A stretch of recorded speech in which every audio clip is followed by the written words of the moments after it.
ஆமென், ஆமென். இந்த காலை நேரத்திலும் நம்முடைய தியானத்திற்காக ஆண்டவர் கொடுக்கிறதான வார்த்தை நீதிமொழிகளின் புஸ்தகம் 10வது அதிகாரம். நீதிமொழிகளின் புஸ்தகம் 10வது அதிகாரம் 22வது வசனம். நம்ம எல்லாருக்கும் மிகவும் தெரிந்த ஒரு வசனம். நீதிமொழிகள் 10:22. கர்த்தரின் ஆசீர்வாதமே ஐஸ்வர்யத்தை தரும், அதனோடே அவர் வேதனையை கூட்டார். இது எல்லாருக்கும் நல்ல தெரிந்த ஒரு வசனம். கர்த்தருடைய ஆசீர்வாதமே ஐஸ்வர்யத்தை தரும், ஆனால் ஆண்டவர் அதனோடு வேதனையை கூட்டுவதில்லை. இந்த நாட்களிலே பார்க்கும் பொழுது நம்முடைய ஆண்டவர் நம்முடைய ஆவிக்குரிய வாழ்க்கையை ஆசீர்வதிக்கும்படி நம்ம பிரயாசப்பட வேண்டும். அதற்கு நாம் என்னைக்குமே பிரயாசப்பட்டு கொண்டே இருக்கணும். அதற்கு நம்ம ஆண்டவரை கருத்தோடு தேட வேண்டும். கருத்தோடு ஆண்டவருடைய சமூகத்திலே நாள்தோறும் வேதம் வாசிக்கிறது, ஜெபிக்கிறது, இப்படி சபை கூடி வருகிறது, எல்லாவற்றிலையும் நாம் கவனமாய் இருந்து கர்த்தரை தேடுகிறவர்களாய் இருக்க வேண்டும். அப்ப கர்த்தரை தேடும் பொழுது கர்த்தர் நம்முடைய வாழ்க்கையிலே ஆசீர்வாதம், கர்த்தருடைய ஆசீர்வாதமே ஐஸ்வர்யத்தை தரும். அப்ப கர்த்தருடைய ஆசீர்வாதம் என்பது என்ன அப்படின்னா, அந்த ஆசீர்வாதம் என்பது ஆவிக்குரிய ஆசீர்வாதம். புரிதலாம்? அந்த ஆவிக்குரிய ஆசீர்வாதத்திற்குள்ளிருந்துதான் ஐஸ்வர்யம் வருகிறது. அந்த ஐஸ்வர்யத்திலே நமக்கு வேதனை இல்லை என்று வேதம் சொல்லுகிறது. அப்ப இதிலிருந்து நமக்கு என்ன தெரிகிறது என்றால், நம்முடைய வாழ்க்கையிலே ஒவ்வொரு நாளிலும் கர்த்தருடைய ஆசீர்வாதத்திற்காக நாம் காத்திருக்கணும். நிறைய பேருக்கு கர்த்தருடைய ஆசீர்வாதம்னாவே ஐஸ்வர்யம் நினைக்கிறாங்க. கர்த்தருடைய ஆசீர்வாதம் என்பது ஐஸ்வர்யம் கிடையாது. கர்த்தருடைய ஆசீர்வாதத்துக்கு உள்ளிருந்து வருவதுதான் ஐஸ்வர்யம். அப்போ நம்முடைய வாழ்க்கையில கர்த்தருடைய ஆசீர்வாதத்தை நம்ம தேடணும். என்ன ஆசீர்வாதம்? ஆவிக்குரிய ஆசீர்வாதம். ஆவிக்குரிய ஆசீர்வாதத்தை குறித்துதான் வேதம் நமக்கு எப்பொழுதுமே நமக்கு சொல்லுகிறது. நம்ம உலக ஆசீர்வாதங்களை ஆசீர்வாதம் என்றால் பெரும்பாலும் உலக ஆசீர்வாதம் என்றே நினைக்கிறவர்கள் மத்தியிலே ஆசீர்வாதம் என்றால் அது ஆவிக்குரிய என்பதை புரிந்து கொள்ள வேண்டும். ஒரு வசனத்தை வாசிக்கிறோம் பாருங்க. எபேசியருக்கு எழுதின நிருபம் 1வது அதிகாரத்திலே 3வது வசனத்தை நான் வாசிக்கிறேன் பாருங்க. எபேசியருக்கு எழுதின நிருபம் 1வது அதிகாரம், முதல் 3 வசனங்கள் சேர்த்தே வாசிக்கிறேன். தேவனுடைய சித்தத்தினாலே இயேசு கிறிஸ்துவனுடைய அப்போஸ்தலனாகிய பவுல் எபேசியிலே கிறிஸ்து இயேசுவுக்குள் விசுவாசிகளாய் இருக்கிற பரிசுத்தவான்களுக்கு எழுதுகிறதாவது, நம்முடைய பிதாவாகிய தேவனாலும் கர்த்தராகிய இயேசு கிறிஸ்துவினாலும் உங்களுக்கு கிருபையும் சமாதானமும் உண்டாவதாக. இப்ப வாழ்த்து சொல்றாரு. சொல்லிவிட்டு அதன் பிறகு சப்ஜெக்ட்க்கு வராரு. நம்முடைய கர்த்தராகிய இயேசு கிறிஸ்துவின் பிதாவாகிய தேவனுக்கு ஸ்தோத்திரம். அவர் கிறிஸ்துவுக்குள் உன்னதங்களிலே ஆவிக்குரிய சகல ஆசீர்வாதங்களாலும் நம்மை ஆசீர்வதிக்கிறார், ஆசீர்வதித்திருக்கிறார். இல்லையா? இப்ப பாத்தீங்களா, இந்த வசனம் திருப்பி படிக்கிற பாருங்க. நம்முடைய கர்த்தராகிய இயேசு கிறிஸ்துவின் பிதாவாகிய தேவனுக்கு ஸ்தோத்திரம். அவர் கிறிஸ்துவுக்குள் உன்னதங்களிலே ஆவிக்குரிய சகல ஆசீர்வாதங்களாலும் நம்மை ஆசீர்வதித்திருக்கிறார். ஆவிக்குரிய சகல ஆசீர்வாதங்கள். அப்ப ஆசீர்வாதங்கள் எங்க இருக்குது? ஆவிக்குரியதா இருக்கிறது. ஆவிக்குரிய சகல ஆசீர்வாதங்களாலும் ஆசீர்வதித்திருக்கிறார். கிறிஸ்துவுக்குள் சகல விதமான ஆவிக்குரிய ஆசீர்வாதங்களால் நம்மை ஆசீர்வதித்திருக்கிறார். அப்போ இந்த ஆசீர்வாதத்துக்குள்ளதான் நமக்கு ஐஸ்வர்யம் என்பது வரும். ஆவிக்குரிய ஆசீர்வாதங்கள் அப்போ கிறிஸ்துவுக்குள் அப்படின்னு பார்க்கும்போது, இன்றைக்கு நம்முடைய வாழ்க்கையிலே கிறிஸ்துவுக்கு வெளியே ஒருவனும் பரிசுத்தவான் இருப்பது கிடையாது. கிறிஸ்துவுக்குள் பாவி இருப்பது கிடையாது. நல்லா தெரியும். கிறிஸ்துவுக்கு வெளியே ஒருவன் கிறிஸ்துவை அறியாமல் இந்த உலகத்திலே தன்னுடைய ஒப்பு கொடுத்தலினாலே, தான் ஒரு மார்க்கத்தை பின்பற்றுவதனாலே, ஏதோ ஒரு தியானம் செய்வதனாலேயோ என்ன செய்வதனாலேயோ ஒருவனும் தன்னை ஆவிக்குரிய ஆசீர்வாதம் உள்ளவனாய் மாற்றிக்கொள்ள முடியாது. புரியுதுங்களா? அவைகள் எல்லாம் ஆவிக்குரிய ஆசீர்வாதங்கள் அல்ல. இப்ப இந்த உலகத்துல பார்க்கும் பொழுது ஒவ்வொருவர் பல விதங்களிலே ஏதோ ஒரு காரியத்தை தேடுகிறார்கள். அவர்களுக்கு ஏதோ ஒன்று நடக்கிறது. ஆனால் அவைகள் ஆவிக்குரிய ஆசீர்வாதங்களாய் இருப்பதில்லை. ஆவிக்குரிய ஆசீர்வாதங்கள் என்பது என்னன்னா, கிறிஸ்துவுக்குள் நம்மை ஆவிக்குரிய சகல ஆசீர்வாதங்களாலும் ஆசீர்வதித்திருக்கிறார். கிறிஸ்துவுக்குள்ளேதான் ஆவிக்குரிய சகல ஆசீர்வாதம். அப்படின்னா என்ன அப்படின்னு பாத்தீங்கன்னா, இந்த உலகத்திலே நம்மை குறித்த ஒரு தெய்வ திட்டம் உண்டு. அந்த தெய்வ திட்டம் என்னன்னா, நம்ம எல்லாரையும் கர்த்தர் ஒவ்வொரு ஆத்மாவையும் பரலோகத்திலே கொண்டு போய் சேர்க்க வேண்டும். நித்திய ஜீவனை அளிப்பேன் என்பதே அவர் நமக்கு தந்திருக்கிற வாக்கு தத்தம் என்று 1 யோவான் 2:25 சொல்லுகிறது. அப்போ நமக்கு எல்லாரும் பரலோக ராஜ்யத்தை கொடுக்க வேண்டும் என்று கர்த்தர் விரும்புகிறார்.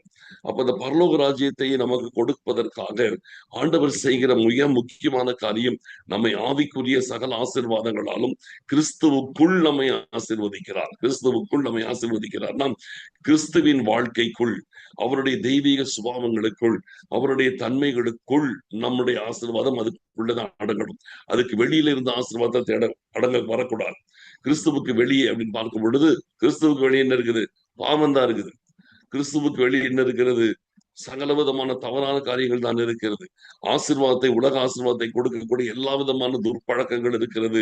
லஞ்சம், அநியாயம், அக்கிரமம், மற்ற பலவிதமான மற்றவருடைய பொருட்களை அபகரிக்கிறது. இவங்க எல்லாரும் பாத்தீங்கன்னா உலக பிரகாரமா பெரிய ஆசீர்வாதமா இருக்கிறது மாதிரி காணப்படுவாங்க. ஆனால் பாத்தீங்கன்னா அவங்க யாருமே கிறிஸ்துவுக்குள் இல்லை. கிறிஸ்துவுக்கு வெளியே அவர்கள் துன்மார்க்கத்தினால் ஒவ்வொருவரும் ஆசீர்வாதத்தை தேடுகிறார்கள். ஆனா ஒண்ணு நல்லா தெரியணும், கிறிஸ்துவுக்குள் நமக்கு ஆசீர்வாதம் என்பது கிறிஸ்துவுக்குள், அவருக்குள் இருக்கிறதான தன்மைகள், அவருக்குள் இருக்கிற சுபாவங்கள், அவருக்குள் இருக்கிறதான ஆவிக்குரிய கிரியைகள், அவருக்குள் இருக்கிற ஆவிக்குரிய காரியங்கள், அவருக்குள் இருக்கிற ஆத்ம பாரம், அவருக்குள் இருக்கிற ஜெப வாழ்க்கை, அவருக்குள் இருக்கிற பரிசுத்த வாழ்க்கை, அவருக்குள் இருக்கிறதான சகல விதமான தெய்வீகங்கள், இதுதான் கிறிஸ்துவுக்குள் இருக்கிற ஆவிக்குரிய ஆசீர்வாதங்கள். இன்னைக்கு நம்முடைய வாழ்க்கையிலே நாம் தேட வேண்டியது எது அப்படின்னு கேட்டீங்கன்னா, முதலாவது நம்ம கிறிஸ்துவுக்குள் இருக்கிற தெய்வீக சுபாவங்கள், தேவ காரியங்கள், ஆவிக்குரிய விஷயங்கள், கர்த்தர் வைத்திருக்கிற மேலான விஷயங்கள், இவைகளையே ஒவ்வொரு தெய்வ பிள்ளையும் ஒவ்வொரு நாளிலும் நாடி தேட வேண்டும். கர்த்தருடைய ஆசீர்வாதமே ஐஸ்வர்யத்தை தரும். அப்போ அது கர்த்தருடைய ஆசீர்வாதம் என்பது என்ன? கிறிஸ்துவுக்குள் இருப்பதுதான் கர்த்தருடைய ஆசீர்வாதம். கிறிஸ்துவுக்குள், அவருக்குள் இருக்கிற என்னென்ன காரியங்கள் இருக்கிறதோ அதையெல்லாம் அடைவதற்கு நம்ம பிரயாசப்பட வேண்டும். இந்த வருஷம் கர்த்தர் நமக்கு தரிசனமாய் தந்திருக்கிற வார்த்தையும் கிறிஸ்து இயேசுவை கவனித்து பாருங்கள். ஏன் கவனிச்சு பார்க்கிறோம்? அவருக்குள் இருக்கிற எல்லாவற்றையும் நாம் அடைய வேண்டும். இயேசு கிறிஸ்துவுக்குள் எதெல்லாம் இருக்கிறதாக நீங்கள் பார்க்கிறீர்களோ அத்தனை காரியங்களையும் நீங்கள் அடைவதற்கு தீவிரமா இருக்கணும். அத்தனை காரியங்களும் நீங்கள் அடைவதற்கு பிரயாசப்பட வேண்டும். நம்ம வெளியே போகக்கூடாது. கிறிஸ்துவுக்குள் இருக்கிற எல்லா காரியங்களையும், நன்மைகள், எல்லா மேன்மைகள், எல்லா விதமான மகிமைகள், எல்லா விதமான காரியங்கள், அவருக்குள் அடங்கி இருக்கிறதான தெய்வீகங்கள், அனைத்து காரியத்தையும் நாம் சுதந்திரிப்பதற்கு நம்ம பிரயாசப்பட வேண்டும். அந்த பிரயாசம்தான் உங்கள் வாழ்க்கையிலே உங்களை கர்த்தர் உலக காரியங்களிலும் ஆசீர்வதிப்பதற்கு காரணமாகி விடுகிறது. இன்னைக்கு நிறைய பேர் செய்கிற தவறு என்று கேட்டீங்கன்னா, எல்லாருக்குமே பண தேவை வரும், எல்லாருக்குமே பண பிரச்சனை வரும். அந்த பண தேவை, அந்த பண பிரச்சனை வருது, உலக ஆசீர்வாத தேவை வரும் பொழுது உலக ஆசீர்வாதங்களை எப்படியாவது அடைய வேண்டும் என்று கடினமாய் உழைக்கிறார்கள். அதுதான் அவங்க செய்யற மிகப்பெரிய தவறு. புரிதலா? கடினமாய் உழைக்கிறார்கள். அது உலக மனுஷனுடைய காரியம். உலக மனுஷனுடைய காரியத்தை கடினமாய் உழைச்சு அவங்க ஆசீர்வாதத்தை கஷ்டப்பட்டு சம்பாதிப்பாங்க. கடின உழைப்புன்னு ஒண்ணு இருக்குது. அந்த கடின உழைப்பு இறங்கிடுவாங்க. ஆனா இப்ப நீங்க யோசிச்சு பாருங்க, இந்த கடின உழைப்பு என்பது ஆண்டவர் நெத்தி வேர்வை சிந்தி ஒரு மனுஷனுடைய வாழ்க்கையில கர்த்தர் அவனை படாத பாடுபட்டு பிழைக்கிறான் என்றால் அது எங்கிருந்து வந்துச்சுன்னு கேட்டீங்கன்னா, ஆதாம் பாவம் செய்த பொழுது வந்த காரியம் அது ஒரு சாபத்தின் காரியம். அப்ப நல்லா கவனிக்கணும், ஆண்டவர் ஆசீர்வாதத்தை நம்முடைய கடினமான உழைப்பினாலே கொடுக்கிறார் என்றால் அது எங்கிருந்து வருகிறது என்றால் அது ஆதாமுக்கு கொடுக்கப்பட்ட சாபத்திலிருந்து வருகிற காரியம். அப்ப ஆசீர்வாதம் எங்கிருந்து நமக்கு எங்கிருந்து வருகிறது? கடின உழைப்பினால் ஒருவரும் ஆசீர்வதிக்கப்படுவதில்லை. ஆண்டவரை தேடுவதனால், கிறிஸ்துவுக்குள் வாழ்வதனால் தான் நாம் ஆசீர்வதிக்கப்படுகிறோம். நீங்க என்னதான் பிரயாசப்பட்டாலும் சரி, கிறிஸ்துவுக்குள் வாழும் பொழுது நமக்கு கிடைக்கிறதான நன்மைகள் தான் கர்த்தர் நிரந்தரமான ஆசீர்வாதங்களை வைக்கிறார். கடின உழைப்பினால் ஒருத்தர் சம்பாதிக்கிறான், கடினமாய் சம்பாதிக்கிறான், எப்படியோ சம்பாதிச்சா போதும், எப்படியாவது சம்பாதிச்சா போதும் என்று சொல்லி உழைக்கிறான், கிறிஸ்துவை விட்டு விடுகிறான். அவன் ஆசீர்வாதங்களை சேர்க்கிறான், உலக ஆசீர்வாதங்களை சேர்க்கிறான். ஆனால் அதை அனுபவிக்க முடியாத நிலைமைக்குள் அவன் தள்ளப்படுகிறான். ஆசீர்வாதங்களை சேர்க்கிறான், வாழ்க்கையில நிம்மதி இல்லாத நிலைமைக்குள் போய் விடுகிறான். ஆசீர்வாதங்களை சேர்க்கிறான், கடைசியில் அவனுடைய வாழ்க்கையில மிகப்பெரிய ஒரு பாதிப்புகளை அவன் சந்தித்து விடுகிறான். எத்தனையோ குடும்பங்கள் பார்த்திருக்கிறேன். கிறிஸ்தவ குடும்பங்கள் தான் சொல்றேன், வெளியில சொல்றது கிறிஸ்தவ குடும்பங்கள் தான் சொல்றேன். சிலர் பாத்தீங்கன்னா கர்த்தரை தேட மாட்டாங்க. வெறும் பிரயாசம், உலக காரியங்களில வரணும், உலக காரியங்களில வரணும். நிறைய தவறான விதங்களில் எல்லாம் அவர்களுக்கு பணத்தை போடுவாங்க. தவறான விஷயங்கள் எல்லாம் சம்பாதிக்க பார்ப்பாங்க. தவறான விதத்துல எப்படியாவது பணம் சம்பாரிச்ச போதுன்னு ஒரே மூச்சுல நிப்பாங்க. ஆனால் ஒரு கட்டத்துல நீங்க பார்க்கும்போது அந்த பணத்தை அவர்கள் மனதார சமாதானமாய் பயன்படுத்த முடியாதபடி மிகப்பெரிய இக்கட்டுகள் அந்த குடும்பத்தை சூழ்ந்து கொள்ளும். நிம்மதியாய் அதை அனுபவிக்க முடியாதபடி பலவிதமான வேதனைகள் அவங்களை ஆட்கொண்டுடும். ஏன்னா அங்க கர்த்தர் இல்ல, அவங்களுடைய உழைப்பு மட்டும்தான் இருந்துச்சு, கர்த்தர் இல்ல. அதனால அவங்களுக்கு நல்ல வருமானம் வந்திருக்கும். தவறான விதத்துல எல்லாம் கொண்டு வருவாங்க, எப்படியாவது சேர்க்கணும்னு சொல்லிட்டு கர்த்தரை தேடுறதை விட்டுருவாங்க ஒரு சைட்ல. அடுத்தது தவறான விதத்திலையும் அவங்க வந்து பணத்தை தேடுவதற்கான வழியை தேடுவாங்க.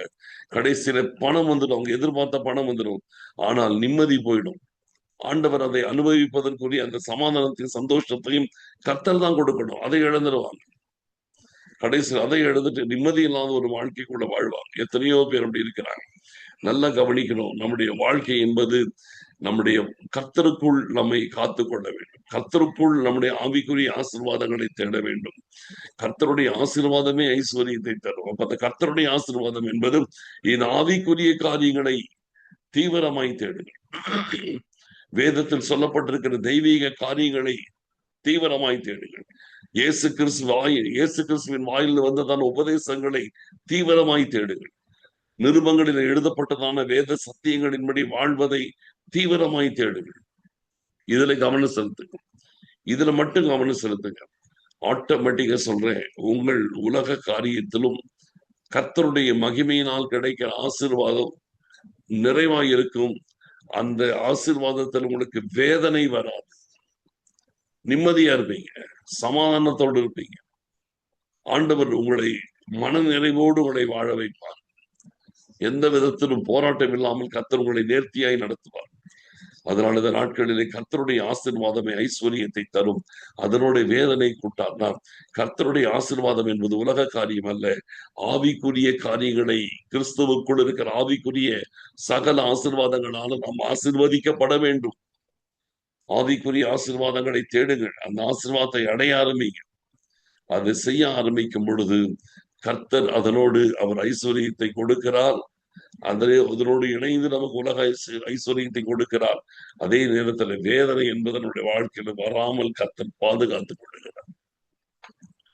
எவ்வளவு நல்ல விஷயம் பாத்தீங்களா? அதனால இந்த காலை வேளையிலும் நம்மை கர்த்தரை தேடுவதற்கு அர்ப்பணிப்போம். வேதத்தை வாசிங்க, உங்களை ஒப்பு கொடுங்க, ஒவ்வொரு வசனத்துக்கு முன்பாக உங்களை தாழ்த்தி அர்ப்பணிங்க.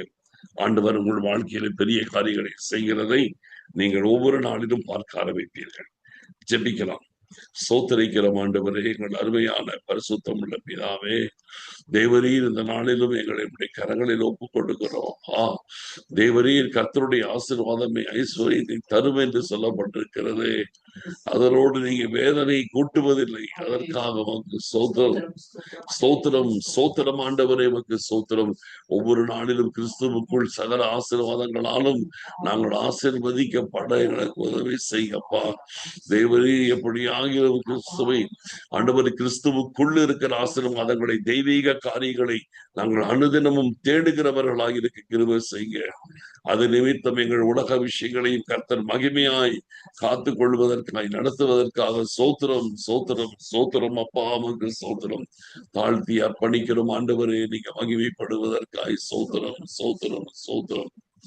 துதி கன மகிமை யாவற்றையும் நாங்கள் உமக்கு மாத்திரம் செலுத்துகிறோம். இயேசு கிறிஸ்துவின் மூலம் ஜெபிக்கிறோம் நல்ல பிதாவே, ஆமென். என் ஆத்துமாவே கர்த்தரை சோதரி, என் முழு உள்ளமே அவருடைய பரிசுத்த நாமத்தை சோதரி. என் ஆத்துமாவே கர்த்தரை சோதரி, அவர் செய்த சகல உபகாரங்களை மறவாதே. ஆமென்.